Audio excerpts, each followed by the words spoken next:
Papa Pepper, expanding our diet. Alright guys, Papa Pepper here.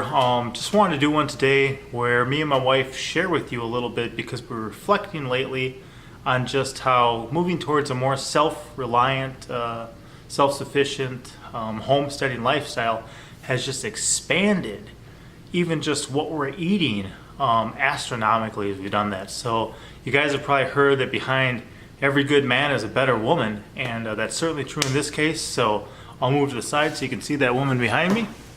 Okay guys, this is Mama Pepper, and we were just reflecting on that the other day because of those guys, right? Yeah. Grab them, hand them over. So, you know, if you guys haven't seen these yet, these are snake gourds we got from Baker Creek Heirloom Seed Company, and they're edible up to like 3 feet. So these are both just edible. One of these makes an excellent meal, sometimes with some leftovers for my family. Cut them in half, then fold them, and then chop them. And you don't have to do, chopping the whole way. You get twice as much with one chop. And these are excellent, right? These were very good for dinner the other night. Yeah. So we've made a couple stir fries so far, and I'm planning on doing just some pizzas. We cut them in slices, put a little marinara, a little pepperoni, a little cheese, and just bake them that way. Kids are loving them anyway. Yep, looking forward to having some more again here, maybe tomorrow. Yes, we've been just thinking about all the different foods that we've been eating lately, the different types of meat we've had. I don't think I've ever had such a variety as we've had lately. Right. With just having quail eggs, having our duck from last year. Normally our eggs would be eggs from the store. I mean, growing up and as an adult, that was it. So the varieties there are chicken, yeah, and now we eat guinea, quail, Muscovy duck, and our own chicken on a regular basis. And then let's talk about the meat a little bit. So we helped some neighbors up the street, and then our neighbors Bluer than Green and All for the Good next door with the goats. And what'd you think about that? It was good. Yeah, we never had goat meat before, and then recently we had some sheep meat too, which other than like a tiny little piece at a Seder, like a Passover dinner or something, when they do this at church, I don't think I ever had any sheep before in my entire life. I hadn't either, I don't believe. Before we changed our diet, we did try some rabbit too, which I had never eaten before. I don't think I ever had rabbit either. And then the same thing with the quail and the duck. We recently had the Muscovy duck too, which was that was a good deal, good meal. It was really good. It almost tastes like a steak. Yeah, it was. It was an older duck, an older male duck, but it was really, really delicious. And of course, the quail were too. They were very easy and simple to butcher. I traded some rabbits to Armadillo Creek. We came home with some. A couple of them we culled right away, and now we're in the process of learning how to hatch them out ourselves, so we can not only have some for eggs, but raise up the next generations to be eating too. And then of course, hunting. I never really went hunting before. Deer hunting is big up in Wisconsin, but I just never got around to it. So when we moved down here, I shot, I think it was 3 deer each year now. Is that it? Or 5 total? Maybe it was 3 the previous year, and then last year was 2. But I got 5 shots fired deer hunting. I got 5 deer bagged. Learned how to butcher and do all that up ourselves too. So then, not that I wasn't exposed to venison before, or hadn't eaten venison, but it was the first time we really did it all ourselves. Yeah, because we had friends in Wisconsin that would give us venison. Yeah. But this was our first time actually going through the whole process ourselves, butchering it and putting it in the freezer and bringing it on out, grinding it up ourselves. And then we're looking forward to making our own sausage and smoking meat and doing other things as we move forward as well. So that's kind of on the meat side of things. So we've got things like we said, sheeps and goats. And goat is even the #1 red meat eaten around the world. It's just not very big in America, except for in some cultures where people are kind of more, I know in the Muslim cultures and some other ones where people, they eat a lot more of that even here. But for the most part, when's the last time you went to Walmart and picked up some goat meat? So then that brings us to kind of the garden too. When we first got together, I was kind of interested in plants, based mostly because of some experiences in New Orleans. But then started gardening, started growing a lot of peppers. So our garden used to be about 20 by 30. And the first place we lived together, we grew a couple things out front. There was like some ornamental gourds, not edible ones like this, and maybe a tomato plant or something too, right out in front of the duplex.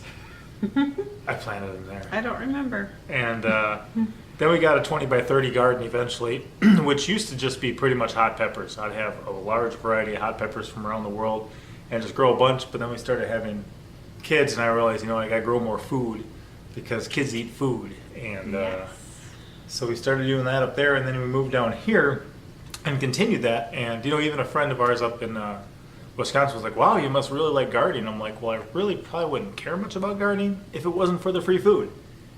Like, if there wasn't the return on my investment, sure, it's neat, but that's the main purpose right now is just food. And besides it just being free, once you have the investment of the seeds, to have a trustworthy food source, I think, is becoming very crucial. Something that is healthy, something that is organic, something that is non-GMO, something that's just not poison that you're ingesting to your body. That's becoming very important. I was just talking to Pinky Pepper about that the other day when we were in town. Since we got a few tomatoes, just I was really thankful and really glad we weren't going to have to eat, the waxy stuff that they put on the tomatoes. It's like, this is really nice. This is special. We get to enjoy our own tomatoes. They don't have that, Layer of wax on them. that wax, and sometimes you can feel it on the fruits, and I know you can get some stuff to wash it off and things like that, but still we get to enjoy that delicious fruit from our garden without all of that extra stuff on there. And so it's a blessing. So we're really thankful about that this year. Back to the meat too, my meat that we eat, it looks red originally, and it looks red if we freeze it and thaw it, but if it sits out for a day or two, it turns brown or gray. And that's good. That's the way it's supposed to be. It's not covered in carbon monoxide to make it stay red, which, is what you're going to find. Go to the store, check it out. It's going to look beautiful. It's going to be red. It's going to be days old, and it shouldn't look that way. So, is it poison? Yeah, probably. But don't take my word for it. So, then we moved down here, right? Started gardening. We have a much different season down here. Up in Wisconsin, I wouldn't really start planting in the garden for the most part till June 1st. Because so many of the plants would, you'd still get frost. You'd still have things happen. And then pretty much by about the end of October, you'd be done for sure. Most years, where sometimes earlier.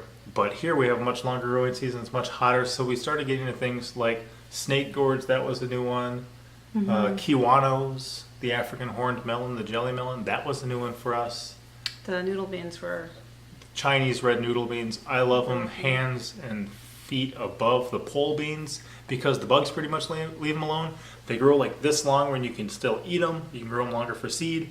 There's just so much, and like I said, with the bugs leaving them alone and with them doing so great in the heat, I love them. They're one of my favorites. Yeah. Good for stir fries. They also are good in the salads. And what else? We pickled them. We pickled them. I was looking into ways to preserve them, so I did up like a jar or two just to pickle them, just to see, and just use like a simple salt, water, vinegar mixture, kind of like I would for some pickles. And the kids devoured them. I mean, they did. Yeah, so, those are good, and those are definitely a favorite, and we want to do that again. Right, a good way to put them up. I wonder, we could probably do the same with this. So, but try it out.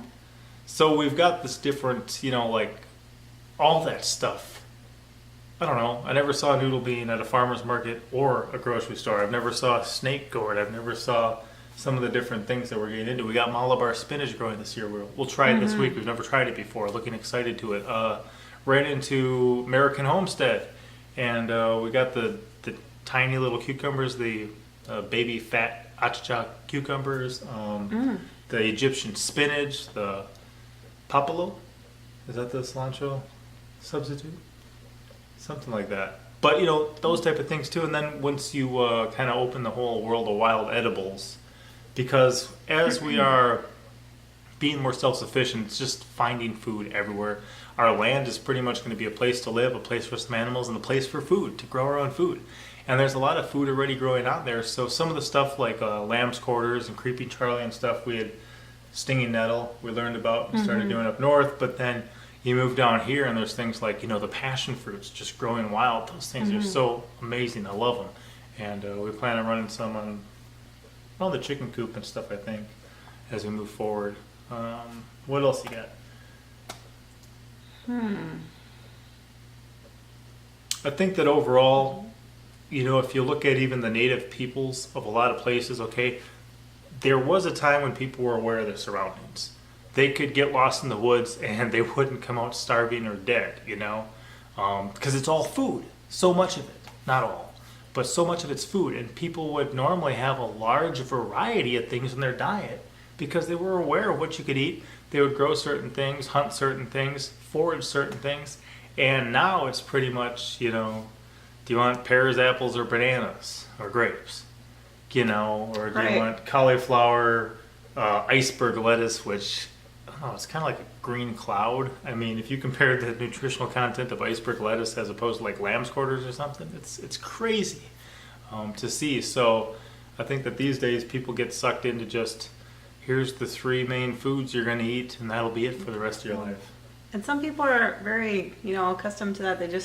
That's all they eat and that's all they want to eat. But it's nice to have the variety, and it's just, as you were talking about Native Americans and the food of the time, I was just thinking about that this week with us picking blueberries here where we are. Just now I'm more aware of when it's time for blueberries, when they're in season. Now I know because we actually go and pick blueberries. So and now the blackberries are coming in. The blackberries, so I'm Out in starting the to learn more about when the season is for different things, which I didn't really know that when I was When's the in season? Wisconsin in town. Sure. When's the season for strawberries at Walmart? I'm a little bit more. It's year round.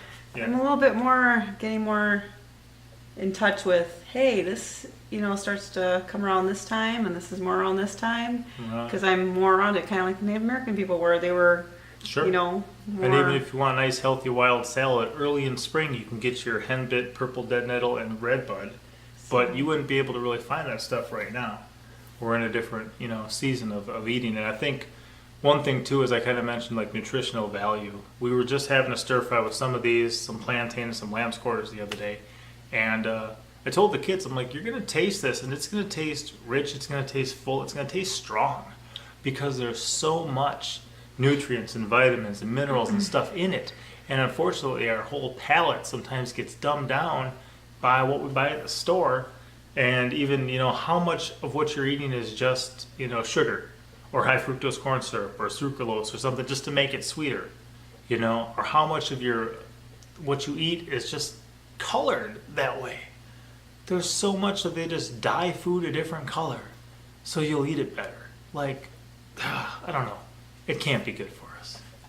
So anyway, as we moved out of the city into the country, as we began to grow our own food, as we began just to kind of be more self-sufficient, there's a whole nother world of edibles, a whole nother world of flavors and tastes and textures and wonderful food that we just never really experienced before. And it's not that we really couldn't, it's just that we really didn't have to or didn't.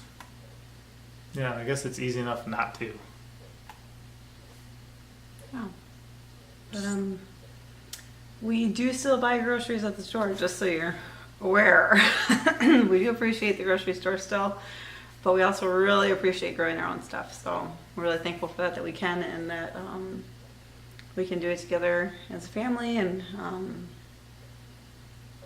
just be able to be thankful about the varieties that we're able to enjoy right now, and just to know about what other things there is out there to eat that you can eat is really cool too. I can talk to some of my family members, and and they're just like, oh, well, that's strange. You can eat, whatever bird it might be, or even eating goat is strange. Would be strange for them, and it was something strange for me as well at first. But I tried it, and it's good, and now I'm hooked on goats. I love goats, and She wants to get more meat goats. our goats are good. We just got a Kiko goat, so I'm excited about that, and just moving forward and having some more goats and quail and all sorts of stuff. So variety is fun. Mm-hmm. All right, looks like my battery's gonna die. We just wanted to share with you for a bit and encourage you. And if you're wondering what this tastes like, I think it tastes like those little baby corn cobs you get in stir fries. When you chop this up in stir fry, I think it tastes like that. But try some stuff for yourself. Pop out. As always, I'm Papa Pepper, and I'd like to remind you, don't post for free. If you'd like to be part of a revolution in social media, an economic power to the people where users can actually blog for cryptocurrency, then I'd recommend that you check out steemit.com and join the revolution. Papa out.